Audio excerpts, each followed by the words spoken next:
जी friends, आप देख रहे हैं YouTube channel voice of Kiani और मैं सफदर खान कियानी।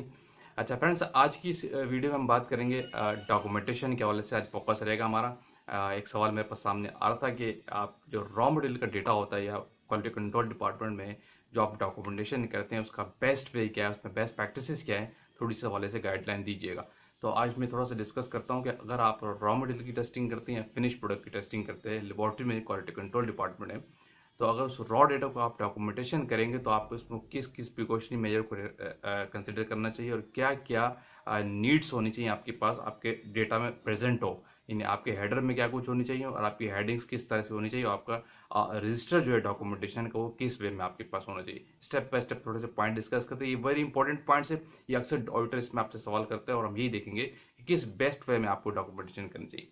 देखिए, जब भी आप डॉक्यूमेंटेशन करते हैं, जिस रॉ मटेरियल के रजिस्टर में आप डॉक्यूमेंटेशन करते हैं, फर्स्ट ऑफ ऑल तो ये है कि आपको रजिस्टर कंट्रोल होना चाहिए, आपके पास कंट्रोल नंबर होना चाहिए। ठीक है। नंबर दो, जो आपका रजिस्टर है उसमें पेजिंग होनी चाहिए, यानी हर पेज पे नंबरिंग होना लाजमी है। कोई पेज ऐसा ना हो जिस पे नंबर न लिखा हो। हर पेज के 1 टू लेकर 100 तक या 300 तक है या 400 तक है, जो भी जितने पेजेस का आपके पास रजिस्टर है, वो उस पर नंबरिंग होनी चाहिए। हर पेज पर नंबर होना चाहिए लाजमी। नंबर दो बात है। नंबर तीन, हम बात करते हैं थोड़ी सी हेडर के हवाले से।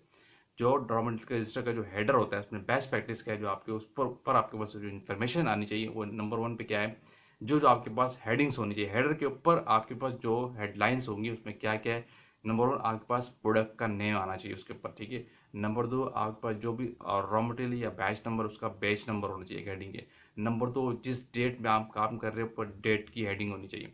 उसके बाद नीचे नंबर आ जाए तो आपके पास मैन्युफैक्चरिंग डेट होनी चाहिए जो आप रॉ मटेरियल का डेटा कर रहे हैं या फिनिश का। फिर उसकी एक्सपायरी डेट आपने लिखी हुई होनी चाहिए। फिर एक बड़ी इंपॉर्टेंट चीज़, आपके पास क्यूसी नंबर लाजमी होना चाहिए। उसको हम कहते हैं कि रेफरेंस नंबर, वो आप लाजमी देंगे। और रेफरेंस नंबर देने का हर तरीके कंपनी के अंदर इंटरनल सिस्टम एग्जिस्ट करता है और वो लेजिबल हो, इस तरह हो, लॉजिकल हो, जो आपको ट्रेसिंग में आसानी दे। क्यूसी क्यूसी नंबर जो ना आपको ट्रेस करने में आपको आसानी देता है, जिसको हम रेफरेंस नंबर भी कहते हैं। ये आपके सर्टिफिकेट पे भी आता है और आपके यही नंबर आपकी हर डेटा में जा रहा होता है।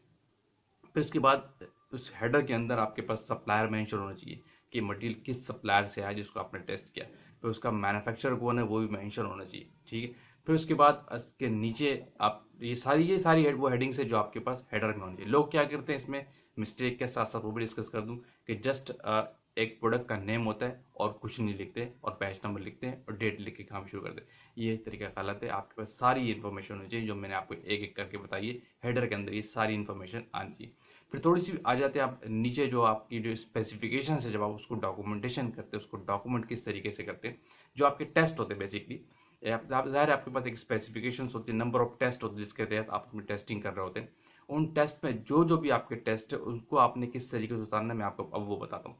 देखिए, अगर आपका टेस्ट है अपीयरेंस का टेस्ट, आप हेडिंग लगाएंगे अपीयरेंस, उसके आगे लिखेंगे कंप्लाइज या नॉट कंप्लाइज जो भी है। ठीक है। जो उसकी हेडिंग की अपीयरेंस की डिस्क्रिप्शन है वो लाजमी आप लिखेंगे। ठीक है। अपीयरेंस ले लिया, डिस्क्रिप्शन जो भी है उसके आगे वो सारी कुछ लिखेंगे, चाहे वो मटेरियल किस तरीके का है, उसकी अपीयरेंस किस तरीके है, उसकी डिस्क्रिप्शन के किस तरीके की वो लिखेंगे।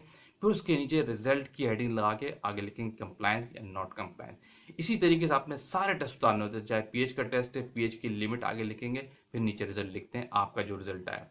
गलत प्रैक्टिस लोग क्या करते हैं कि जैसे पीएच का टेस्ट परफॉर्म किया, पीएच की हेडिंग लगाई, आगे अपने रिजल्ट लिख दिए, लिमिट्स नहीं लिखते। ये वेरी वर्स प्रैक्टिस है, वेरी गलत प्रैक्टिस है। आप हमेशा पहले जो भी टेस्ट परफॉर्म कर रहे हो उसकी डिस्क्रिप्शन आगे लाजमी लिखेंगे, लिमिट टेस्ट है तो उसकी लिमिट्स आगे लिखेंगे, फिर अपने रिजल्ट लिखेंगे कि आपके रिजल्ट क्या है। क्योंकि इसमें क्या है, ऑर्डर को आसानी होती है। ऑर्डर जब उस चीज को चेक करता है तो देखता है अच्छा इसकी लिमिट ये डिफाइन थी, इनके रिजल्ट ये है। अब ऑर्डर को जब आप जस्ट रिजल्ट लिख दिया पीएच का, ऑर्डर को नहीं पता है कि इसकी पीएच की लिमिट क्या थी, तो वो आपसे फिर स्पेसिफिकेशन मंगाएगा, उस पर डिस्क्रिपेंसी पैदा होती है, वो चीज़ों को मंगाएगा, बार बार कंफ्यूज होगा।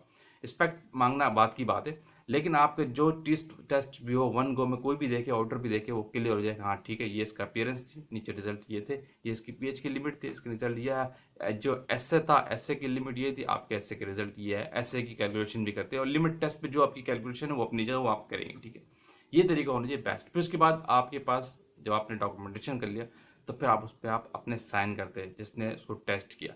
जो साइन करते हैं उसी जिस डेट में आप टेस्ट किया उसी डेट जिसमें आप रिलीज कर रहे हैं, सिग्नेचर विद डेट होना चाहिए। याद रखो, विदाउट डेट सिग्नेचर एक्सेप्टेड नहीं होता। फिर उसको एक सेकंड वन काउंटर करे, आपका सीनियर हो या आपका कोऑर्डिनेट कोई भी हो सकता है, जो आपने डॉक्यूमेंटेशन की है, ठीक है, रॉ डेटा की, उसको कोई सेकंड वन काउंटर करेगा, ठीक है, उसी डेट के साथ, ठीक है, वो भी अपनी डेट पे काउंटर करेगा जब आप रिलीज करने से पहले। फिर उसके बाद आपके फाइनल सिग्नेचर आपके बॉस के या इंचार्ज के होते हैं, जो उसको रिलीज करने के अथॉरिटी आपको देते हैं। इसके थर्ड वन के साइन होते हैं, यानी आप बॉस के, उस बॉस के सिग्नेचर के बाद फिर आप उस मटेरियल को रिलीज करते हैं, फिर उसको आप डिस्पैच के लिए गो करते हैं। यानी रिलीज के लिए कोई मटेरियल में 6I का प्रिंसिपल लाजमी है। इस पर मैंने बहुत सी वीडियो बनाई है 6I प्रिंसिपल में अक्सर फोकस करता हूँ कि कोई भी रॉ मटेरियल, कोई भी डेटा, कोई भी डॉक्यूमेंट आप क्वालिटी में रिलीज कर रहे हैं तो उसमें 6 लोगों के 6I प्रिंसिपल होने चाहिए, यानी 3 पीपल्स इन्वॉल्व होने चाहिए, यानी 3 टेक्निकल लोग उसमें इन्वॉल्व होने चाहिए उसको रिलीज करने के लिए। जस्ट ऐसा नहीं होना चाहिए जिसने टेस्ट किया उससे सिग्नेचर करके रिलीज कर दिया, ये गलत प्रैक्टिस होती है। जब भी किसी टेक्निकल डॉक्यूमेंट को आप रिलीज करते हैं तो उसमें 3 लोगों का इन्वॉल्व होना जरूरी है, लोग उसको काउंटर करें, चेक करें, फिर वो चीज़ रिलीज होती है ताकि गलती के चांसेस कम हो। तो फ्रेंड्स, ये एक बेस्ट प्रैक्टिस है, किसी भी आप रॉ डेटा को जब फिनिश का हो या रॉ का हो, उसको बेस्ट वे में किस तरीके से डॉक्यूमेंटेशन करते हैं। थोड़ा सा इस पर सवाल था तो इसलिए मैंने इस टॉपिक को डिस्कस कर लिया कि आपने किस तरीके से बेस्ट वे में कौन कौन सी हेडिंग्स आपके पास होनी चाहिए और क्या तरीक़ाकार होगा आपका डॉक्यूमेंटेशन का, और किस तरह लोग सिग्नेचर करेंगे, किस तरह उसको रिलीज करेंगे। आएंगे किसी और टेक्निकल बात के साथ। आज का फोकस थोड़ा डॉक्यूमेंटेशन पर था। चैनल पे आप न्यू थे, आप मेरे फॉलोअर्स में हैं, तो आपने वीडियो आप देखिए तो चैनल को लाजमी सब्सक्राइब करके जाइए ताकि टेक्निकल वीडियोस आप तक पहुंचती रहे। Thank you for watching. अल्लाह हाफिज़।